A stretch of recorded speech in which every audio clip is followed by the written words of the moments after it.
பெஞ்சல் புயலால் பாதிக்கப்பட்ட கடலூர் மாவட்டத்தில் மத்திய குழுவினர் தற்பொழுது ஆய்வு மேற்கொண்டு வருகின்றனர்.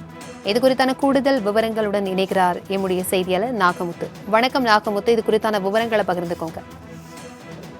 பிரபாவதி, பெஞ்சல் புயல் தாக்கம் காரணமா கடலூர் மாவட்டத்துல 2 நாட்கள் கனமழையானது பெய்தது. அதனைத் தொடர்ந்து தென்பெண்ணை ஆற்றில் ஏற்பட்ட வெள்ளப்பெருக்கு காரணமா கடலூர் மாவட்டத்துல சுமார் 15க்கும் மேற்பட்ட கிராமங்கள் பாதிக்கப்பட்டன. இந்த நிலையில இன்று மத்திய குழுவினர் அந்த கடலூர்ல மழை வெள்ளத்தால ஏற்பட்ட பாதிப்புகள் குறித்தும் சேதங்கள் குறித்தும் பார்வையிட்டு வராங்க.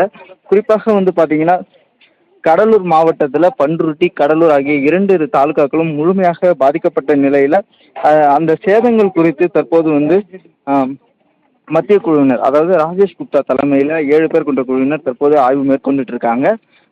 முதற்கட்டமாக கடலூர் மாவட்டம் பண்ருட்டி அருகே இருக்கக்கூடிய மேல்பாகண்டை மற்றும் பட்டாம்பாக்கம், தற்போது அழகிநத்தம் ஆகிய பகுதிகளை இவர்கள் ஆய்வு செய்து வருகின்றனர். மேலும் பாத்தீங்கன்னா இதனைத் தொடர்ந்து குண்டுப்புலவாடி பகுதிகளில் ஏற்பட்ட சேதங்கள் குறித்தும், அதனைத் தொடர்ந்து கடலூர் மாவட்ட ஆட்சியர் அலுவலகத்தில் ஒரு ஆய்வு கூட்டம் ஒன்று நடைபெற உள்ளது. இதில் பாத்தீங்கன்னா கடலூர் மாவட்டத்தில் ஏற்பட்டிருக்கிற வெள்ள சேதங்கள் குறித்து மாவட்ட ஆட்சியர் சிபி ஆதித்ய செந்தில்குமார் தலைமையில் ஒரு ஆய்வுக் கூட்டமானது நடைபெற உள்ளது.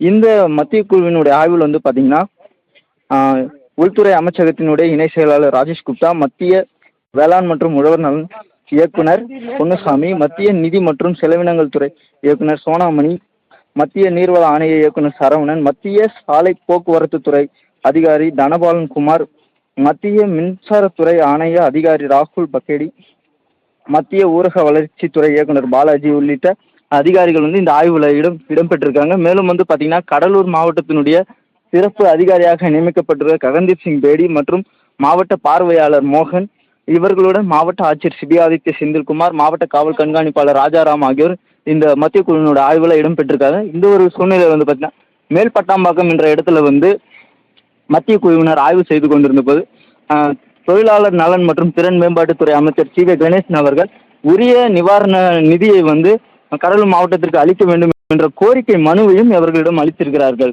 பிரபாவதி, தகவல்களுக்கு நன்றி நாகமுத்து.